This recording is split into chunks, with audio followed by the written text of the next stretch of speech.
jaaliyada beesha jareerweyne ee dalkani koonfur Afrika ayaa kulan aad u ballaaran isugu yimaadeen xaafadda Mayfar magaalada Johannesburg ee dalkani koonfur Afrika kaasoo ay ka soo qayb galeen dhammaan qaybaha kala duwan ee jaaliyada beesha dalkani koonfur Afrika sida culimadiin, aqoon-yahano, odayaal dhaqameedyo, ururka haweenka, midka dhalinyarada iyo fanaaniin kuwaasoo soo buux dhaafshay howlka uu kulankani ka dhacay. kulankani oo ahaa mid ay isugu yimaadeen waxgaradka culimadiinka, odayaasha, siyaasiyiinta, haweenka ka soo jeeda beesha jareerweyne waxaana kulankani looga hadlay sidii loo taageeri lahaa maamul goboleedka cusub ee Juba and Shabelle State oo dhawaan ay aqoon-yahaniinta beesha jareerweyne ka soo jeeda ay go'aamiyeen in deegaanadooda laga sameeyo maamulkani. qaar ka mid ah waxgaradka beesha jareerweyne ee iyagu ka soo qayb galay kulankani ayaa ka dhawaajiyay inay taageersan yihiin isla markaana soo dhaweynayaan maamul goboleedka Juba and Shabelle State oo ay sheegeen in magacooda uu ku hadlayo.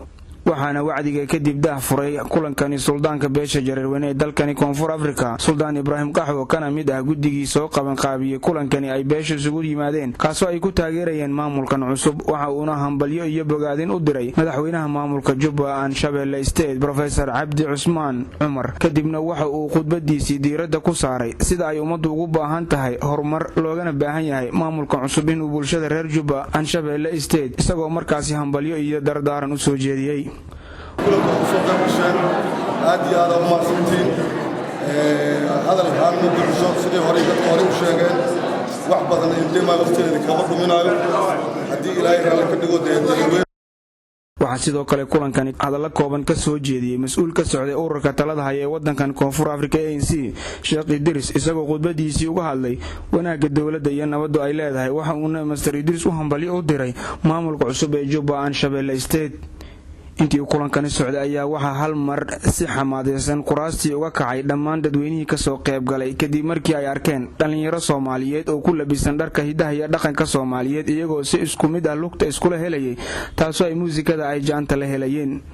ugu dambeyntii ayaa Suldaan Ibraahim oo ah suldaanka beesha jareerweyne ee dalkani koonfur Afrika waxa uu ammaan ballaan u soo jeediyay jaaliyada Juba and Shabelle State ee waddankani koonfur Afrika isagoo ku tilmaamay in ay tahay hooyada Juba and Shabelle State. kulankani ayaa socday ilaa iyo saqdii dhexe ee xalay iyadoo ay fanaaniin heese aad u macaan goobtu ku soo bandhigeen iyadoo ugu dambeyntii uu ku soo gabagaboobay kulankani jawi aad u sareeyay. Abdinaasir Soomane, Universal TV, Johannesburg.